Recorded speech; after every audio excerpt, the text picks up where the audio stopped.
We're going live with the Rambam now. Afternoon, Rabbi. Hi. Good afternoon, and how are you today? Great, thank you. Great, thank God. So where are you logged on from? Which part of the world? Cape Town. Oh, Cape Town. Yes, Okay. Bloberg side, Rabbi Darren side. Oh, Rabbi Darren, I was there about a year ago in August. Yeah. Oh, nice. Not this last August, the one before. When we Not came the, to yeah. yeah. No, it's a Hi, good, Rabbi. nice Hi, place. everyone. Hi, Jeff. Hi, everybody. Stephen. Yeah. So I missed that. Sorry? No, I missed what you said. We were just greeting everybody, and I was okay. I was asking Ryan where he's logged in from. So he said from Bloberg, Table View. Yes. Hello, everybody. Hi, Andrew. So far, we're 5. Hi, Rabbi. Hi. Andrew, can you explain the logic? Can you explain the logic to me of banning or closing the beaches on the garden route, but not on, for the duration, but in Durban, only in a few days? I didn't realize that there was any logic to explain. Ah, okay. That makes sense. My favorite was the Gauteng beach is also going to remain open. Yeah. Baruch Hashem. Baruch Hashem. So Sun City's in action, eh? I like the quip I saw the other day that it said, with regard to Hanukkah parties, you're allowed to have 10 people over with no problems. So somebody said, how do you find 10 people with no problems? Good.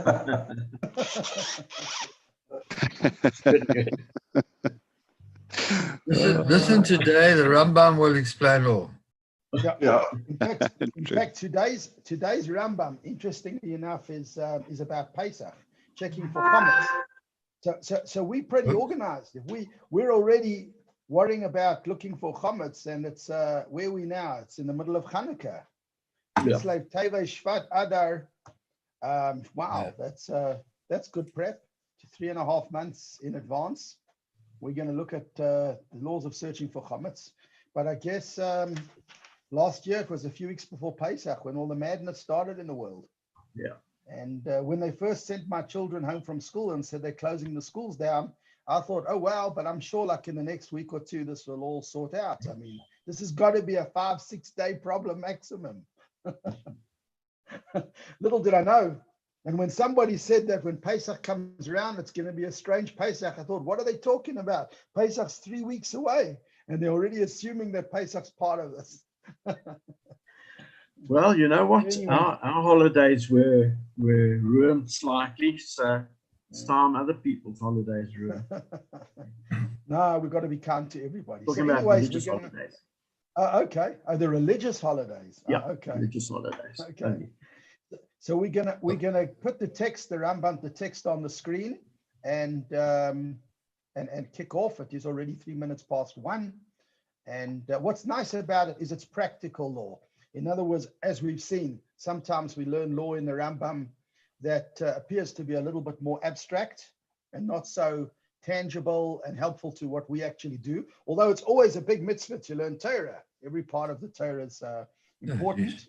But the checking of chametz is a very, very powerful and important part of Jewish life. And especially when we consider that figuratively, the Hasidic sages, the Rebbeim used to always say, they would teach that looking for chametz physically is also like when we look for the chametz in ourselves, more metaphorically or spiritually. You know, chametz represents the ego, the fact that we as humans are too focused on ourselves and our own selfish motives, etc. And so looking for chametz in the house is also very much like looking for chametz in our hearts and our minds and inside our own persona, because if we can get rid of that, then we can dedicate ourselves to good stuff. So there's the text. 1 sec. No, I think I didn't put it up properly. Sorry. Yeah. Can you see it? Can everybody see the text over there? Yep. Okay, great. Okay, so it's the second chapter of the laws of chametz and matzah, and we're beginning with the first halacha.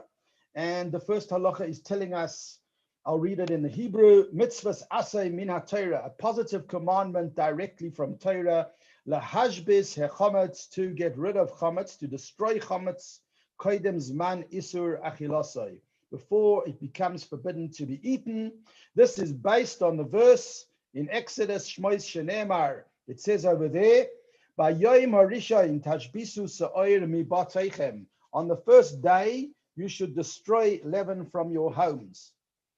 And over there, umipia shmua lamdu. Now, this word you're going to see very often in Rambam. Shmua, the tradition, the oral tradition. You know, you've got the written verses, which is basically the 5 books of Moses, the Chumash or the Torah that we read. And then you've got the Torah Sheba'al Peh, the oral tradition. So mipia shmua, based on the oral tradition, lamdu, we learned Sheba Rishon Zehu Yom Arba Asar, that the meaning of the first day with regard to Pesach doesn't actually mean the first day of Pesach, it means the day before. This always reminds me, you know, in some countries you go to a building and the ground floor is called the first floor. And in other places, the first floor is actually the first floor after you go up a floor in a lift or a set of stairs. So you don't know, you're always confused. Where does the first begin? When it comes to Pesach, the first day of Pesach is actually in a certain sense, not in all senses, the day before Pesach, Erev Pesach, which is the day that the Korban Pesach is actually slaughtered. And our sages were able to calculate that on that day that the Korban, the sacrificial offering of Pesach, is slaughtered, that's the same day that chometz becomes a no-go. We have to stop eating chometz in the morning. The calendars always give us the times. And at the same time as we stop eating it, we also have a mitzvah of destroying it. And what does it mean to destroy it? It means to consider it ownerless, that we relinquish our ownership of it. We can actually do that, as I'll explain, verbally. In fact, we do it verbally, but then the rabbis came because chometz is so important, and they added extra details to the package, and they said that it's also got to be burnt, and we also have to have a search for chometz, as will be unpacked in this chapter. Proof of the matters from the verse in the Torah, Exodus, do not slaughter the blood of my sacrifice with chometz. Do not slaughter the Pesach sacrifice while chometz still exists in your possession. The slaughter of the Pesach sacrifice was on the 14th day, was on the 14th of Nisan, the 14th of Nisan being the day before Pesach after midday. So just as a matter of curiosity, Erev Pesach, you know, Erev is the day before a Yom Tov. Erev Sukkot, Erev Rosh Hashanah, Erev Yom Kippur. Erev Pesach is different to all the other Erevs, because Erev Pesach is partially a Yom Tov of its own right, besides for the fact that it's Pesach day and you're getting ready for your Seder. It has qualities of Yom Tov already in the air, because you're bringing the Pesach offering in the days of the Beis HaMikdash, and you already have laws of not eating chometz, although nightfall hasn't yet happened and the festival hasn't yet begun. In halacha number 2, the Rambam starts to define what is this concept called hashbasa or hashbata, destroying chometz. What is the destruction to which the Torah refers? And that is very simply to nullify chometz within his heart and to consider it as dust, and to resolve within his heart that he possesses no chometz at all. All the chometz in his possession being as dust and as a thing of no value whatsoever. So if you own chometz Erev Pesach, you own, I don't know what, a sourdough starter, they might say in the modern time, your bread, your rolls, whatever you have. So according to the Torah, the only requirement is to relinquish your possession or your ownership of these items, and to say, you know what, that bag of rolls no longer belongs to me. If anybody wants to enjoy it, come along, enjoy it. You can have it, it's all yours. Now, it's easier to say that if we're talking about some rolls that might go off anyway, or they're getting less and less fresh each day. But imagine saying that about your bottle of Blue Label that's worth 2,000 Rand, that you don't mind if anybody else comes and helps themselves to it. That's a little bit different. That's not going to be a very genuine declaration of relinquishing ownership. In fact, if we try you out and come and try to take it out the cupboard after you say that, you probably wouldn't let. So that's why our sages introduced various other laws, many other laws, over and above the Torah requirement of verbally relinquishing ownership. There are further laws of selling your chometz, you know, the famous concept of selling the chametz to non-Jews, which is controlled, and that's always administered by the Beth Din, the central authorities, and the rabbis act as the agents who come to each and every congregant and get their mandate, get their permission to go to the Beis Din and sell the chametz to a non-Jew on their behalf. And we also have biur chametz, which is the destruction of chametz symbolically in a flame. All of this is because of the fact that we want to be sure that we're fulfilling this Torah requirement of getting rid of the chametz in a genuine way. So we move to halacha 3. According to the sage's decree, the mitzvah involves searching for chametz in hidden places and in any holes within one's home, seeking it and removing it from all of one's domain. So the chametz has to be removed. As we know very well, when we sell the chametz, it can be locked up in places where we don't have access to it during Pesach. And then what's inside those cupboards, the contents of the cupboards or places where the chametz is put away well, can be sold to a non-Jew. But otherwise, the chametz we have to seek it out and remove it. According to the sage's decree, second half of 3, we must search with the intention to destroy the chametz by candlelight. The special designated time is the night before the 14th of Nisan, the night before Erev Pesach. It's called in Talmudic term Or L'Arba Asar, the night preceding the 14th, which on the Hebrew calendar is already the 14th. And the sages instituted this time because all people are at home at night and the light of the candle is good for searching. So when you are using the light of a candle as opposed to other kinds of either daylight or other forms of artificial light, or even big torch flames as opposed to little ones, you would have a much harder time focusing or targeting those little holes and crevices and small places where chametz can be found. So the best is the actual light of a candle. And for this reason, third paragraph of halacha gimel or 3, a study session should not be fixed for the end of the 13th of Nisan. Similarly, a wise man should not begin to study at this time, lest he become involved and prevented from searching for chametz at the beginning of that time. So we don't want distractions. This is a time that our sages, Chazal, have designated specifically and only for the mitzvah of searching for chametz, and we don't want people to get lost in any other task. And the search for chametz has to be done before we do any other activities on that particular night. And then in halacha 4, we do not search for chametz by the light of the moon or the light of the sun or a torch, but by the light of a candle. But there are exceptions. To what does this apply? To the, let's undo that. To what does this apply? To the holes and hidden places. However, for a porch which has much light, searching by the light of the sun is sufficient. So generally, if we're talking indoors, the candle is imperative. But if you have an outdoor porch, an entertainment area that's, shall we call semi-closed or semi-indoors, you can use the daylight to search over there.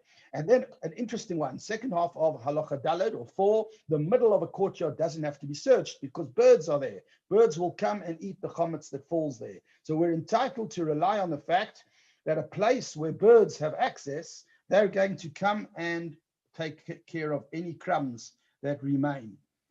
Number 5 talks about a hole in the middle of a wall between two Jews, between two people living next door to each other. So I guess there were different kinds of construction in the days of old. This is obviously not common to us in today's day and age, but it would seem that the way that they built their homes, there could sometimes have been almost like a tunnel crevice between two places that you could literally stick a hand inside. And now the question becomes, if it goes right through from one home to another over a bit of a long span, so who's responsible? So he explains each should search to the extent that his hand reaches, midway through paragraph 1 of 5. Afterwards, each should nullify any chametz in the remaining portion. This applies to a hole in a wall separating two Jewish homes. Here comes an interesting one. What happens if you've got a hole, a crevice between the home of a Jew and a Gentile? So here the Rambam says the idea is not to search, because if your non-Jewish neighbor sees you trying to put a candle down a very deep hole in the middle of the wall, he might think that you're casting spells against him, and that could cause very, very rough neighborly relations. So therefore, all that a person should do if they're in this situation is nullify the chametz within his own heart. So that chametz that may be found in there does not belong to me. I relinquish ownership of it. here comes a very, very important and fundamental rule with regard to searching and getting rid of chametz. One of the most important of all, that last line and a bit of 5. Any place where chametz is not brought in does not need to be searched. Where do we search? Those places where chametz will be brought in, the dinette, the dining room, the lounge, if you bring food into your lounge. You know, different families have different customs. If you eat in the bedrooms, then yes, well and good, they have to be considered places of chametz. Many people do. But if there are places where clearly no chametz is brought into those places, you might have a linen cupboard, you might have various different parts of a home that are for other kinds of storage, gardening storage. And you know, if you know, and that's the key issue, do you know for sure that it's just not the way of your family to take food into those areas?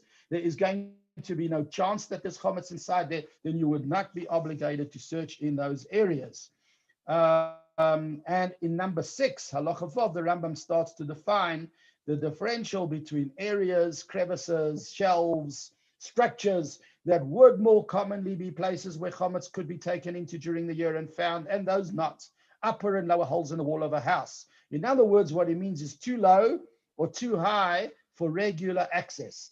Bottom line is that people like to stash things. And I can imagine, you know, in the old days, you couldn't hire a guy to come and put cupboarding in for you and have your lockers and your shelves and everything like we have today. So if people had these holes and crevices and a patch here and a piece there, it was likely they would put things away there. However, it depended how high it was. If it was above common human height or too low that an adult would want to go into those places, you could consider that there is no chametz. So the upper and lower holes, the roof of the balcony, cow stall, chicken coop, hayloft, wine cellars, storage rooms for oil when supplies are not taken in the midst of a meal, storage rooms for large fish, all these need not be searched unless one brought chametz into them. In contrast, storage rooms for beer, for wine, from which supplies are taken in the midst of a meal, storage rooms for salt, candles, small fish, wood and brine, the middle holes in a wall that are of convenient access for an adult and all similar places must be searched, for chametz is usually brought into them.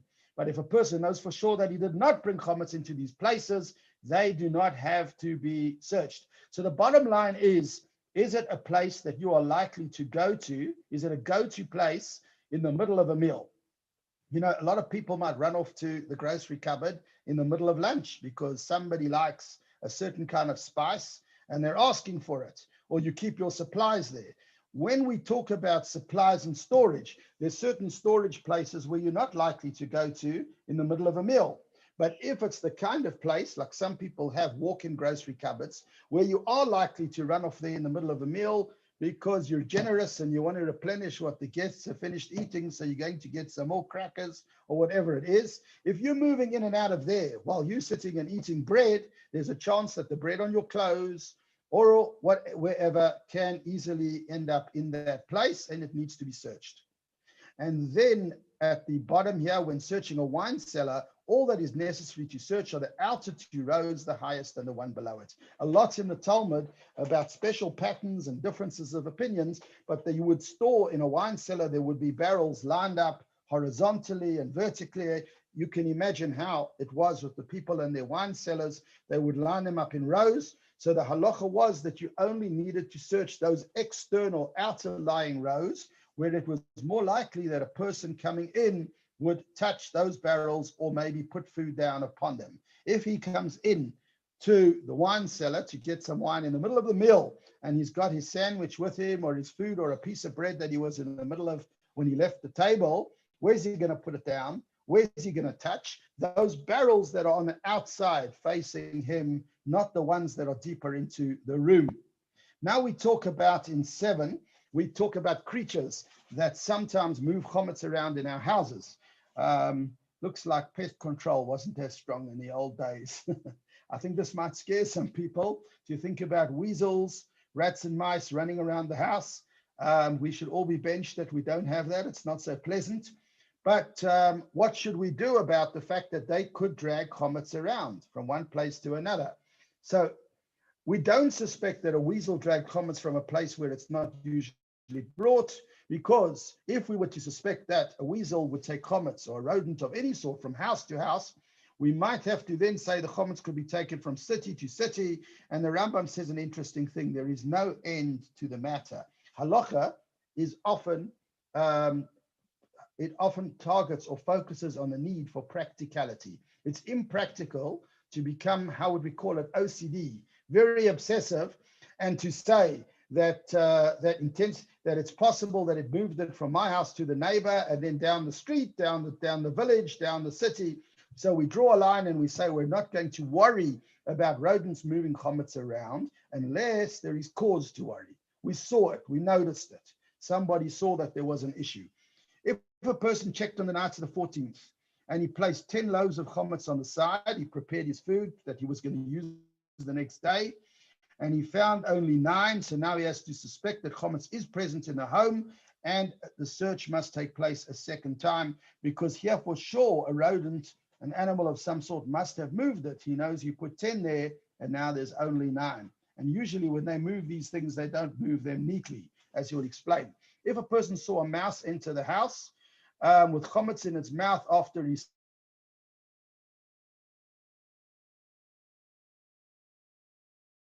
and this applies even if he found crumbs in the house. He can come from the mouse and the piece of bread that it had were all eaten. We have to suspect that maybe it hid that bread somewhere else, because that's the way in which these creatures eat.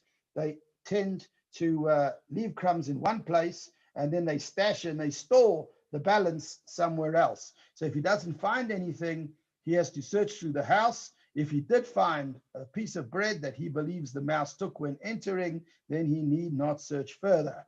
So it all goes by what we see.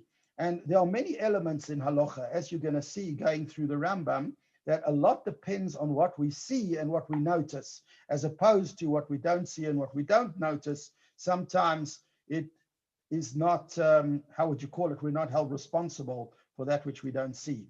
In number 9, we talk about toddlers. I know that the translation says if a person saw an infant enter a checked house with bread in his hand, I think infant is the wrong word. I think it's the age of baby that's going to bring, how would you call it, bread into the house is a toddler. I think an infant is too young to do that. So the little guy or little girl brings bread into the hand. You know, children walk around with their food, and he followed him inside and discovered crumbs. In this situation, you don't have to search again. You can confidently assume that if you don't see any bread, that this little child ate the bread, and the crumbs is the only thing that's remaining. Why? Because babies generally crumble their food while eating. The mice do not. So with rodents, we worry that we see crumbs and there's other stuff hidden elsewhere. But when it comes to children, toddlers, we don't have to worry that there's any bread elsewhere. If he doesn't find any crumbs, he must check again. He needs, in other words, you saw a toddler carrying bread into the house, and then you didn't find the bread, you need to look around until you find it. Number 10 talks about where we find a question of finding chametz, but we're not sure actually if it's chametz, because there were different foodstuffs around. There was, and you're going to have a bit of maths now. We're moving into a section, 9 piles of matzah, 1 of chametz were placed aside. A mouse came and took something from one of the piles, ran into a house that had already been checked. We don't know if it took food from the chametz stash or from the matzah. The house needs to be checked again, because every instance where doubt arises, the presence of both the permitted and forbidden substances is fixed. It's judged as if they were present in equal amounts. So what the Rambam is saying here is there are rules about we can make assumptions in certain cases that we have a majority of one thing and a minority of another. The famous one, for instance, if you found a piece of meat in the marketplace, you're not sure if it's kosher. And if there are 9 kosher butcheries and 1 non-kosher butchery, in certain circumstances, you might be able to assume that it's kosher, because 90% of the butcheries on that whole square or whatever it is are kosher, or 9 out of 10 are kosher. So you are able to go by the majority and make an assumption. Now, there are various rules. They come with exceptions and complexities when it comes to these mathematical matters. But in this case, the Rambam says it doesn't matter that 9 piles were matzah and only 1 was chametz. We still have to assume that it was equal, because there's a concept here called kavua. Kavua means fixed, that both chametz and matzah were typical fixed ingredients in this home, and therefore they both have the status of 50%. And we now have to worry about the mouse taking some of that chametz and putting it somewhere that you don't know, and we have to go looking for it. And then he gives a whole bunch of different examples. We might have to fly through this a little bit because of our time constraint. It's already 24 past. But for instance, 2 piles, one of chametz, one of matzah, 2 houses, one had been searched, one hadn't been searched, 2 mice. This is almost a maths game. One took chametz, one took matzah. They entered all the houses without knowing which house the mouse holding the chametz entered. So this is almost like a riddle. Which house, which mouse, which pile was it chametz or matzah? It's almost like a tease quiz. Similarly, if there were 2 houses which had been checked, one had a pile of chametz, a mouse took the pile, entered the house. However, we don't know which house he entered, or we saw which one he entered. A person followed him, checked for chametz and didn't find anything, or he checked and found bread. So this one would have to go through slowly, quite honestly, to see exactly what the numerical details are here and how the Rambam is assessing them. Similarly, when there were 9 piles of matzah, 1 of chametz, a loaf became separated from the piles. We don't know whether that was chametz or matzah. So when he says a loaf, he means a piece of food. If a mouse took the loaf that became separated into the house that had been checked, in all these cases, there's no need to check a second time. So the good news at the bottom of the page. In all of these cases, no need to check a second time because the presence of the forbidden substance is not fixed. So we're talking about chametz that was not necessarily fixed in that place. It was chametz from another place. So because the pile of chametz was outside or not usual ingredients in that place, so you can just assume that that whatever was taken from there was not chametz. What about a person who placed chametz in one corner, discovered it in another? In other words, some creature had moved it. What are the implications of it being moved? Or who put aside 9 loaves and found 10, or the mouse came and took the chametz. There's a doubt whether he entered the house or not. So in these circumstances, there's evidence that somebody besides you has been playing around with your bread, and you need to check again. In all these cases, he must search the house again.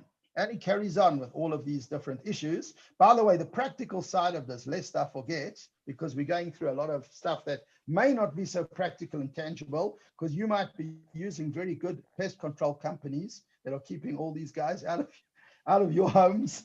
But the practical side of it is we know that when we finish bedikas chametz, the checking for the chametz on the night of before Erev Pesach, that chametz that we find, most notably the 10 pieces, and anything else that we find. So if you look in the Haggadah, it says over there that this needs to be put away carefully to be burnt in the ceremony called bi'ur chametz, burning or ridding of the chametz the next morning. And over there in the Haggadah, it actually says, please put that away carefully so that toddlers or mice don't get hold of it and move it around or cause chametz to be put in your house again. So over there, we get a very clear instruction that has to do with this exact hazard of rodents getting hold of the chametz that you checked and found on the night before Pesach. If a mouse entered a house with a loaf in its mouth, I'm reading beginning of 13, and then another mouse left with a loaf in its mouth, we presume, a mouse entered with a house and a mouse left with a loaf in its mouth, we can presume that the same mouse that entered originally is the one that left. We don't have to do a DNA test to check that the same mouse. But if the mouse is that kind of size, that it can have a loaf of bread in its mouth, shouldn't you just leave it alone and not worry so much about the chametz aspect? You know what? I'm going to suggest that maybe when kikar normally means a loaf, but I think that it must be either a very large rodent, or it must mean almost like those cocktail-sized loaves. Because I take your point that it would be strange for the average-sized mouse to be able to hold an entire loaf of bread.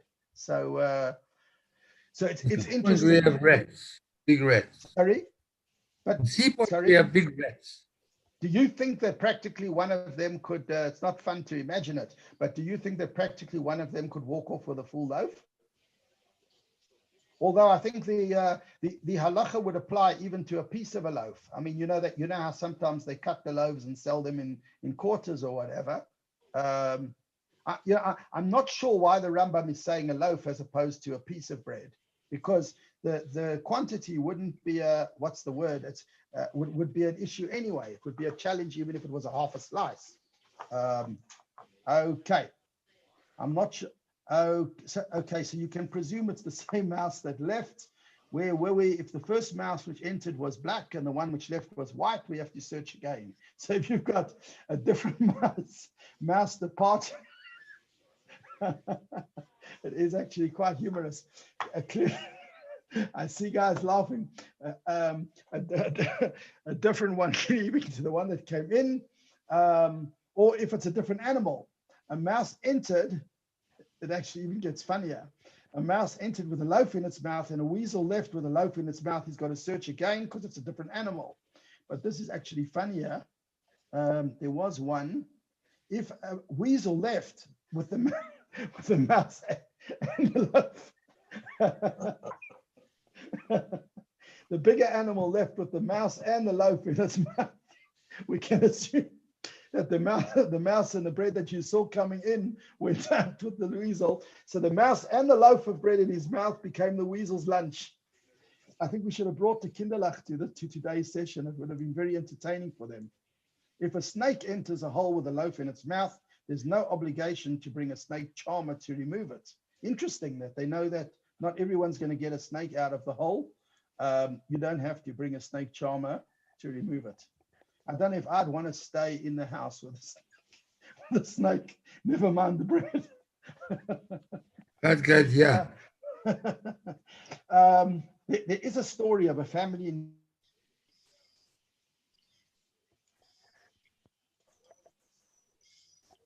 who came home from Shabbat to Shabbat then on a Friday night, snake in their house. And this is not an urban legend. What actually happened was it was a neighbor's snake that had a pet that had, how do you call it, escaped and slithered into someone else's house. But they weren't used to snakes and were very frightened when they came home from shul and found a snake in the dining room. Number 14, when chametz is discovered on a very high beam, the owner is obligated to bring a ladder, remove it because it could fall. If the chametz is in a pit, the owner is not obligated to retrieve it. All that's necessary is to nullify it. So in other words, we are happier with chametz that cannot become exposed on Pesach. So although it fell into a crevice or a pit, the owner could say, look, I'm not going to own it anymore. But if it's on a beam, our worry is it can fall off the beam onto the table on Pesach. So now 15, a block of yeast designated to be used as a seat. Wow. If its surface was coated with mortar, it's considered destroyed and we're permitted to keep it on Pesach. So here you're talking about chametz that was used as a material to actually make something. It's no longer an edible and therefore it's no longer usable and considered food or chametz. So that's a very interesting idea, especially nowadays with a lot of environmentalists promoting that we should make even paper goods like these or whatever out of the fibers of corn and wheat stalks and whatever. So here a person took yeast and from it he turned it into some kind of stool. The dough in the cracks of a kneading trough, if the size of an olive exists in one place, you have to destroy that dough. So again, it's a matter of size when the dough gets into the kneading trough. So we're talking about, it's already 1:33, but we're talking here of quantities. The quantity of chametz that's a problem in terms of ownership over here would be the size of an olive. But it's also important to note that generally we say that we have to get rid of chametz even on Pesach itself in a amount of kol shehu. Any tiny amount is a problem when it comes to chametz contaminating our food on Pesach. Number 16, when does this apply to pieces of dough stuck to the kneading trough?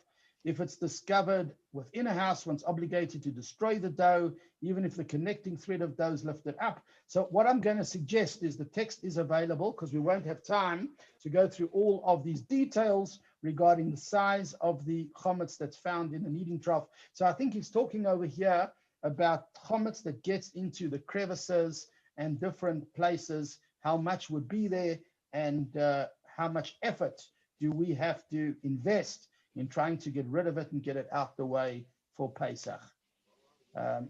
Since these portions of dough are less than the size of an olive found stuck to walls, beams, floors, one's not obligated to destroy them. Again, the main thing, nullify them in one's heart. We're moving back to some practical territory. Number 17, if a person rents out a house on the 14th of Nisan, behold, the tenant behold under the presumption that it has been searched, he need not search. So if a person rents a property from another Jew and he starts renting it on the 14th of Nisan, and he's entitled to assume that the Jew before him checked it for chametz the night before. His responsibilities begin in the day. Even if we assume that the person who rented out the house did not search it, should anybody say, we have searched it, even a woman or a minor, they are believed, for everyone's statements are accepted with regard to the destruction of chametz. Bottom line, if you're a tenant and you take over your abode or property Erev Pesach, that would be a hectic Erev Pesach, you're entitled to assume that the search for chametz was done and you're not responsible for the chametz that somebody else left there. Everyone is acceptable to search for chametz, even women, slaves and minors. The latter applies when the minor has sufficient understanding to search. So, there's certain mitzvot that have to be done only by adults, and then there are certain mitzvot that are incumbent upon the male population. But when it comes to searching for chametz, even the women and the minors, and in the old days, people had slaves. That's a discussion of its own, what exactly that means in the modern term. It's obviously not in the modern day servants. So they were also allowed to fulfill the mitzvah of searching for chametz or discharge one's obligation. A person rents a house to a colleague. The 14th of Nisan falls before the landlord gave the keys to the tenant. The landlord is responsible for searching. If the 14th is after the keys the tenant have transferred, the tenant is responsible for checking. So again, your responsibility if you got the keys before the time that chametz, bedikas chametz becomes valid. And more details and technicalities on this one. So I'm going to move on. If a person sets out to sea, so the last halachas talk about what happens if you go on a trip and you leave your home or your abode or property. So sometimes you have to do your bedikat chametz early because you are going to be away for Pesach, and you might come back in the middle of Pesach and you can't come back to a place that has not been searched. So this gets quite practical in today's day and age. If you're going to go on holiday a week or two before Pesach, and you're going to come back in the middle of Pesach, Chol HaMoed, for instance, you need to be sure that that home has a checking and ridding of chametz, so that when you return on Pesach, in the middle of Pesach, you don't return to a home that has not been checked. But the bottom line is, if you're going to be away for the entire Pesach, you're not going to come home at all, then you may sell all the chametz in that abode and nullify it and render it ownerless the same way as you do with your chametz that's in a locked cupboard. So I think that's that brings us to the end of the chapter. So that's a very important one. And then I think also one last point, if there's a chance that you're going to come back, you might go to the airport and they tell you, sorry, coronavirus, we're not letting you on the plane. You can no longer go to Israel for Pesach.